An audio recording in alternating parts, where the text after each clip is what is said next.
वर्षा साजिला काल आज हेबाकु थिबा भारत और न्यूजीलैंड मध्य प्रथम टेस्ट मैच रे एमिति किछि समस्या देखिबाकु मिलिछि जेउथिरे देखिबाकु मिलिछि वर्षार तांडव एवं आजिर मैच को संपूर्ण भाव रद्द करने पड़ी टीम को।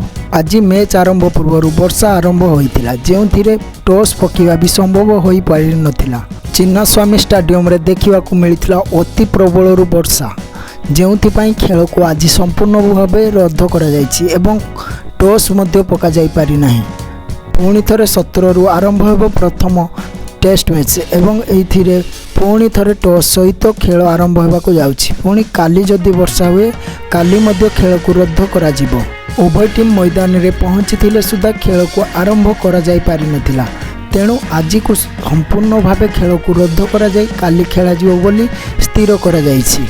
ता सहित काली 9टा रु 4टा पर्यंत देखिया को मिलिबो भारत और न्यूजीलैंड विपक्ष प्रथम टेस्ट मैच।